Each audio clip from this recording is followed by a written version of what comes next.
The National Storytelling Network, the Cobb County Storytellers, and guests are proud to sponsor Tellebration. This year's program is dedicated to the memory of Mrs. Anne Virginia Wallace. She served her community as the facilitator of the Southern Crescent Storytellers and was also a member of the National Storytelling Network. For many years, she served not only as a mentor to the members of the Cobb County Storytellers, but also as a person of inspiration. Through her propagation, dedication, and tenacity, she was able to help preserve the oral tradition of storytelling, especially among children. Beginning virtually on November 20th from the Sewell Mill Library and Cultural Center, it is hereby proclaimed to be Tellebration. This worldwide event of storytelling is happening at this very moment across 6 continents, 9 countries, and in 40 states. Over 300 audiences have gathered for this spectacular storytelling event. Without further delay, let the stories begin. Hi, I'm Walt Belcher, and I've got a Christmas story for you. It's about the year 1959 when I was 10 years old, and we were living in Greenville, South Carolina. And my father, every year before that, had gone out to cut his own tree. He loved going into the tree farm and haggling over the price of a tree. And we'd all get in the station wagon, we'd go up there to Buddy's tree farm, and he would find a tree that was a little misshaped, maybe missing a branch or two, or maybe crooked, leaning to the left, and he would haggle it down to $2. If he could get a tree for $2, he was happy. And he'd bring it home. And sometimes that tree would have things in it that we didn't really pay for, like chiggers and spiders, and sometimes a bird's nest, or sometimes a bird. But we would live with it. It was wonderful. It was our Christmas tradition. It was our Christmas tradition every year until this 1959. And my mother has taken me and my younger sister, she's 9, out to shop for Christmas presents. It's just before Thanksgiving. And we are in a Sears Roebuck. It's a 2-story Sears Roebuck.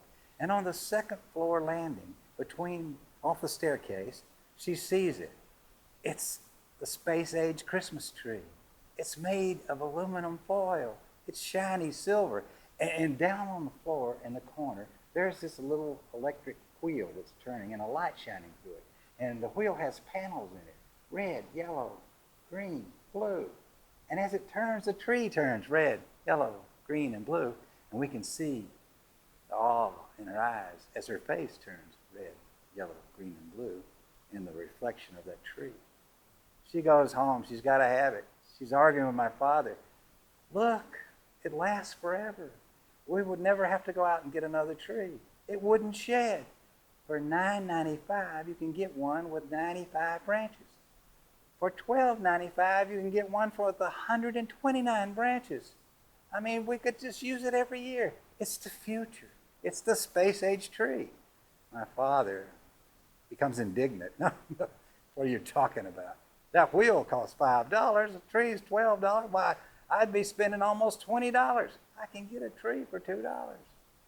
And it's a live tree, and that's our tradition. I can't see wasting money on this aluminum tree. And so it does. The Cold War sets in the house. They're not speaking to each other. And in the place where we would have had a tree, my father puts down the tree stand. And behind it on the wall, my mother tapes up an advertisement from Sears Roebuck catalog for this space-age tree.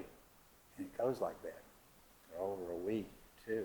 And my sister and I are beginning to think, we're not going to get a tree this year. No, these two have come to an impasse. It was like this until the night that all of our relatives were coming over for a Christmas party. Christmas was still a week away. We were going to draw names. We were going to have a good time, sing carols. We had plenty of food. We had 3 tables full of food. Our dining room table and 2 card tables, and the food stretched from the dining room into the living room. And all my grandparents, Uncle Tom, Uncle Bill, Uncle TJ, Aunt Mildred, Aunt Maud, Aunt Bessie, whole house full, a dozen cousins. While we were just people, and we were just excited about Christmas. My father had gotten up early that morning and put on his coat and his hat, and he went out to the car, the station wagon. He threw a tarp in and put the cross saw in, and he tore off down the driveway. We knew that he was going to get a tree for us. And he didn't come back to the house until just before that dinner was starting. And he came in, and we could see in the driveway, as we looked out the window, he had that tree hanging out the back, wrapped in a tarp. And he pulled the tarp off, and he brought the tree in, and he stuck it down in a tree stand like a hunter with his trophy. He was so proud of that tree. My mother was not so happy.